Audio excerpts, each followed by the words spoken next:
হরে কৃষ্ণ। আজ 5ই আষাঢ় 1431 ও 20 জুন 2024।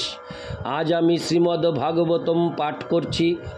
আমি পাঠ করছি শ্রীমদ্ ভাগবতমের 3য় স্কন্ধ 2য় অধ্যায় ভগবান শ্রীকৃষ্ণের স্মরণের শ্লোক 5 থেকে 7।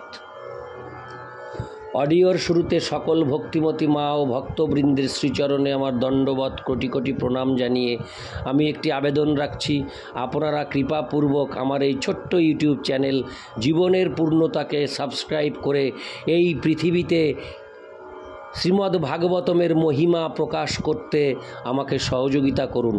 আপনাদের সহযোগিতা না পেলে আমি এই আমার জীবদ্দশায় আমার এই মনের বাসনা পূর্ণ করতে পারবো না। তাই আপনারা কৃপাপূর্বক আশীর্বাদ করে এই ছোট্ট ইউটিউব চ্যানেল জীবনের পূর্ণতাকে সাবস্ক্রাইব, লাইক, কমেন্টস ও শেয়ার করে এগিয়ে দিন। নারায়ণ হে নারায়ণ ভবভয়হরণম নারায়ণ। শ্লোক 5।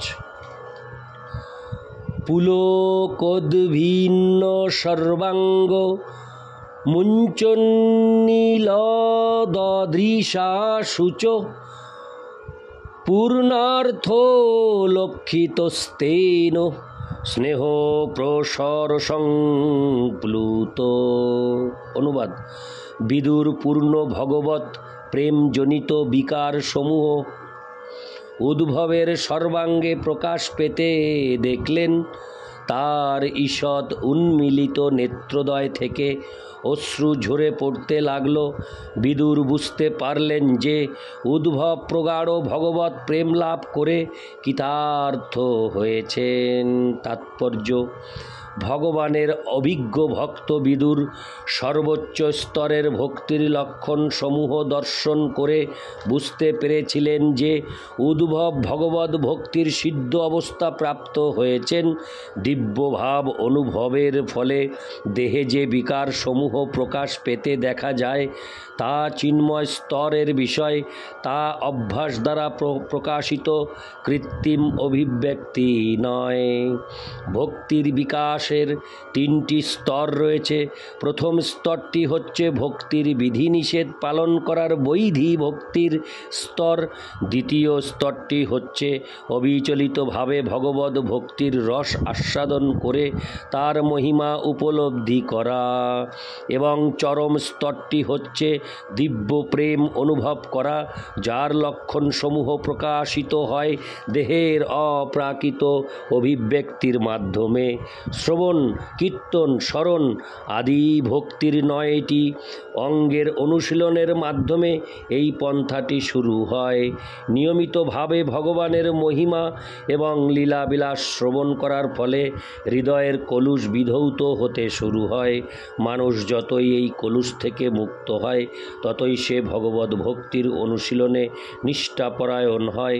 ক্রমশ এই অনুশীলন নিষ্ঠা, রুচি, আসক্তি, ভাব ও প্রেমের রূপ নেয়। ভগবত ভক্তির এই ক্রমবিকাশ ভগবত প্রেমকে সর্বোচ্চ স্তরে উন্নীত করে এবং ভগবত ভক্তির সেই চরম স্তরে অন্যান্য লক্ষণসমূহ যথা স্নেহ, মান, রাগ ও অনুরাগ আদি ক্রমে ক্রমে প্রকাশিত হয়ে মহাভাবের স্তরে উন্নীত হয়, যা সাধারণ জীবের পক্ষে সম্ভব নয়। ভগবত প্রেমের মূর্ত বিগ্রহ শ্রী চৈতন্য মহাপ্রভু দিব্যভাবের এই সমস্ত অবস্থা প্রদর্শন করেছিলেন। শ্রী চৈতন্য মহাপ্রভুর প্রধান শিষ্য শ্রীলরূপ গোস্বামী ভক্তিরসামৃত সিন্ধু গ্রন্থে উদ্ভবের মতো শুদ্ধ ভক্তের অঙ্গে প্রকাশিত দিব্য লক্ষণসমূহ সুসংবদ্ধভাবে বর্ণনা করেছেন। আমরা দি নেক্টার অফ ডিভোশন নামক গ্রন্থে এই ভক্তিরসামৃত সিন্ধুর সারাংশ বর্ণনা করেছি। ভগবদ ভক্তি সম্বন্ধীয় বিজ্ঞানের বিস্তারিত তথ্য জানবার জন্য এই গ্রন্থটি অধ্যয়ন করা যেতে পারে। ইতি শ্লোক 5, শ্লোক 6। সনৈকর ভগবল্ল কান্ড্রিলোকং। আমি শ্লোকটি আরেকবার প্রথম থেকে পাঠ করছি। সনৈকর ভগবল্ল কান্ড্রিলোকং পুনরাগত বিমৃজ্য নেত্রে বিদুরং প্রীত্যাহোদ্ভব উৎসয়ন। অনুবাদ: মহান ভক্ত উদ্ভব শীঘ্রই ভগবত ধাম থেকে মনুষ্যলোকে ফিরে এলেন এবং চোখ মুছে তার পূর্ব স্মৃতি জাগরিত করে প্রসন্ন চিত্তে তিনি বিদুরকে বলতে লাগলেন। তাৎপর্য: উদ্ভব যখন সম্পূর্ণরূপে ভগবৎ প্রেমের দিব্য ভাবে নিমগ্ন ছিলেন, তখন তিনি প্রকৃতপক্ষে বাহ্য জগতের সব কিছু ভুলে গিয়েছিলেন। ভগবানের শুদ্ধ ভক্ত এই জগতের পঞ্চভূত দ্বারা নির্মিত বর্তমান শরীরে অবস্থান করলেও তিনি সর্বদাই ভগবান শ্রীকৃষ্ণের ধামে বিরাজ করেন।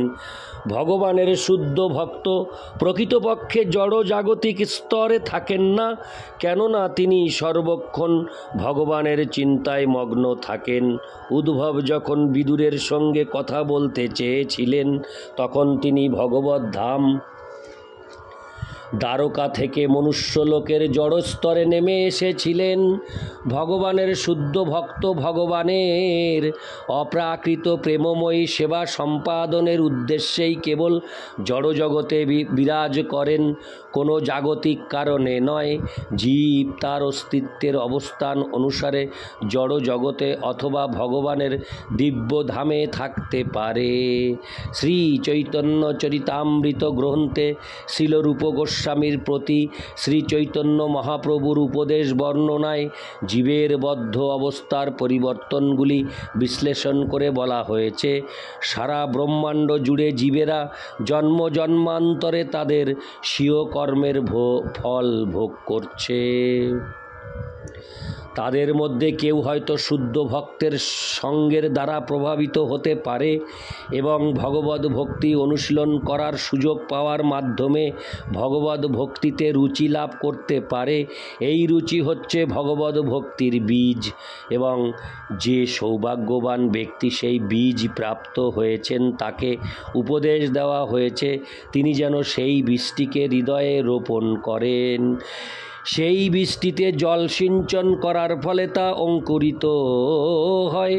ভগবদ ভক্তের হৃদয়ে সেই বীজটিতে জল সিঞ্চন করতে হয় ভগবানের দিব্য নাম এবং লীলা সমূহের শ্রবণ ও কীর্তন করার মাধ্যমে।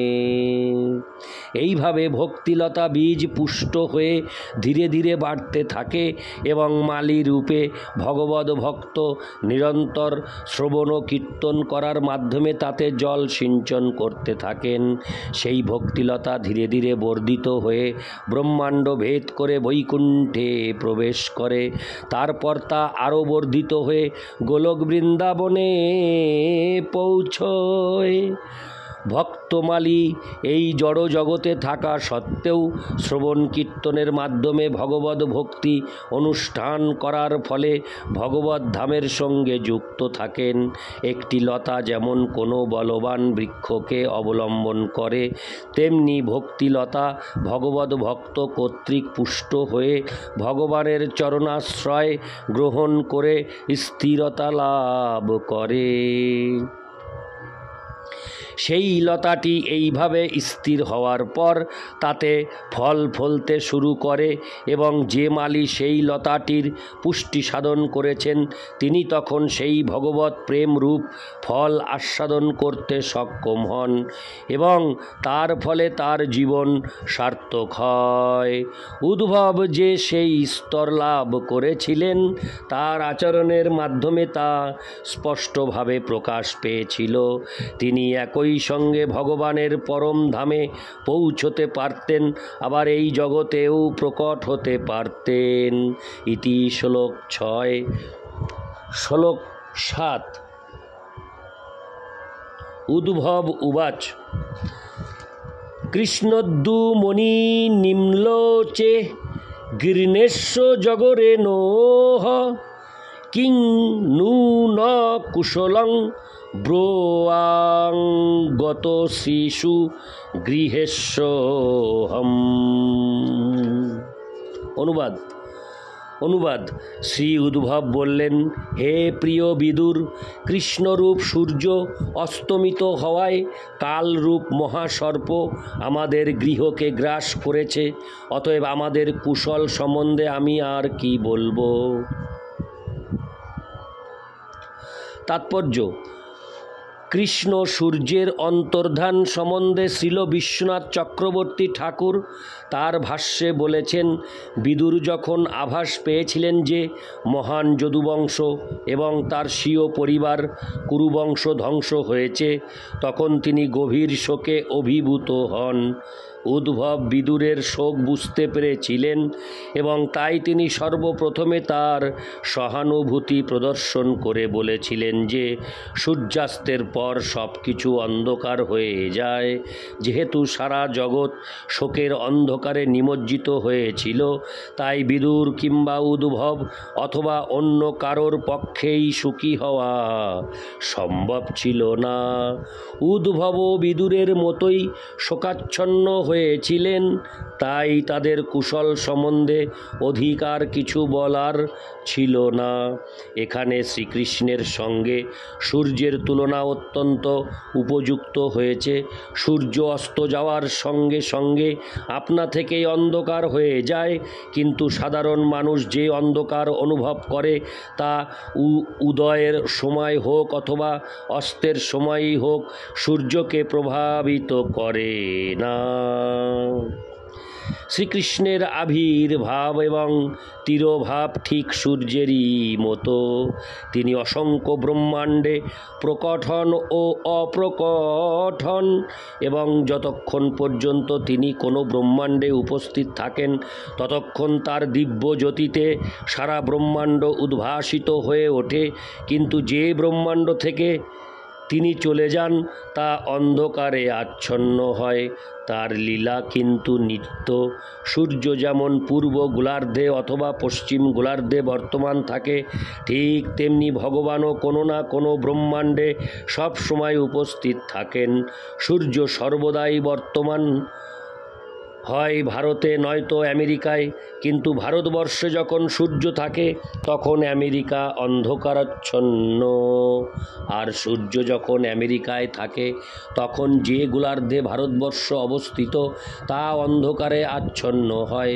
সূর্য যেমন সকালে উদিত হয়ে ধীরে ধীরে মধ্যাহ্ন গগনে উঠে তারপর এক গোলার্ধে অস্তমিত হয় এবং সেই সময় আর এক গোলার্ধে উদিত হয়, ঠিক তেমনি এক ব্রহ্মাণ্ডে শ্রীকৃষ্ণের তিরোভাব এবং অন্য ব্রহ্মাণ্ডে তার বিভিন্ন লীলার আরম্ভ একই সময়ে হয়। এখানে এক লীলার সমাপ্তির সঙ্গে সঙ্গেই অন্য আরেক ব্রহ্মাণ্ডে তার প্রকাশ ঘটে। এইভাবে তার নিত্যলীলা নিরন্তর হচ্ছে। সূর্যের উদয় যেমন 24 ঘণ্টায় একবার হয়, তেমনি ব্রহ্মার একদিনে এই ব্রহ্মাণ্ডে শ্রীকৃষ্ণের লীলা একবার সম্পন্ন হয়।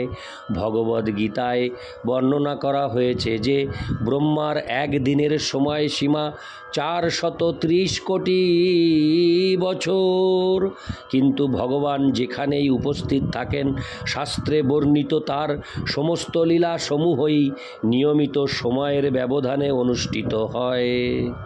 সূর্যাস্তের পর যেমন সর্পগুলি শক্তিশালী হয়ে ওঠে, চোরেরা অনুপ্রাণিত হয়, ভূত প্রেতেরা সক্রিয় হয়, পদ্মফুল মলিন বর্ণ হয় এবং চক্রবাকি ক্রন্দন করে, তেমনি শ্রীকৃষ্ণের অন্তর্ধানের পর নাস্তিকেরা আনন্দিত হয় এবং ভক্তেরা দুঃখিত হয়ে পড়ে। ইতি শ্লোক 7।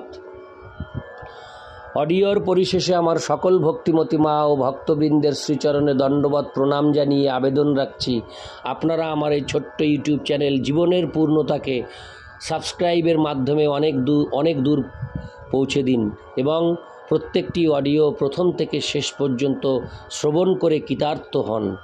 নারায়ণ হে নারায়ণ ভবভয়হরণম নারায়ণ লক্ষ্মীকান্তম কমলনয়নম মঙ্গলচরণম নারায়ণ নারায়ণ হে নারায়ণ ভবভয়হরণম নারায়ণ।